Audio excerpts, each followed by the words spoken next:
Welcome to Isola Rossa, a picturesque seaside town famed for its tranquility and untouched beauty. But the serene atmosphere was shaken when a pillar of the community, Dario Russo, a wealthy entrepreneur and arts patron, was murdered in his grand mansion. A chilling, tuneless melody played in the background, adding an eerie touch to the shocking scene. Dario wasn't just a resident, he was the savior of this town. His successful businesses brought prosperity to Isola Rossa. And his home? A glorious Italianate mansion sitting atop a hill, surveying the town beneath it. Dario's passion was music, and he boasted an enviable collection of rare, antique instruments. Gianna, Dario's housekeeper, found his lifeless body in his cherished music room, his throat slashed open. The sight was gruesome, his blood soaking the ancient, wooden floors. The gramophone continued to play its haunting melody, indifferent to the horror unfolding before it. The small-town police were out of their depth with such a horrific crime. Enter Detective Angelo Amato, a seasoned veteran from the big city, now solving the small-town misdemeanors.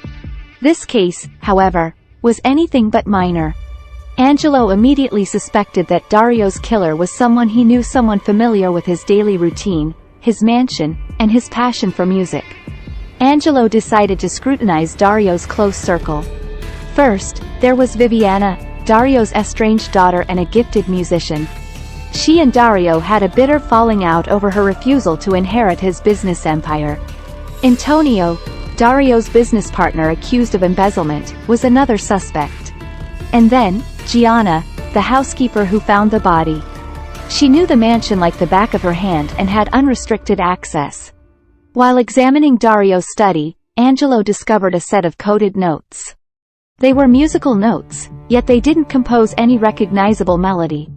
Hoping Viviana's musical expertise could solve the puzzle, Angelo approached her with the mysterious notes.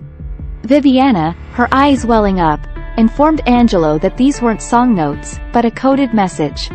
As a child, Dario used to communicate with her through such musical ciphers. Decoding the message, Viviana revealed a warning from Dario. Beware the silent serenade, the traitor in the midst. The case took another turn when the autopsy report came back. Dario had been poisoned with a rare, tropical plant. Angelo remembered seeing a similar plant in Dario's greenhouse. The puzzle pieces were beginning to fit together.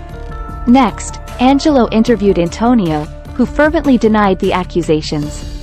His financial records supported his innocence, revealing that he had been funneling his own money into their failing company. With this revelation, Antonio was removed from the suspect list. Then came Gianna's turn. When questioned about the poisonous plant, she admitted to caring for it, though she was unaware of its deadly nature. Her alibi held up, and she too was removed from the suspect list.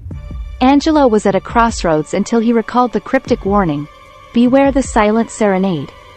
The gramophone's tuneless melody wasn't random noise, but a carefully orchestrated recording of the house's silence during Dario's music practice. A silent serenade, if you will.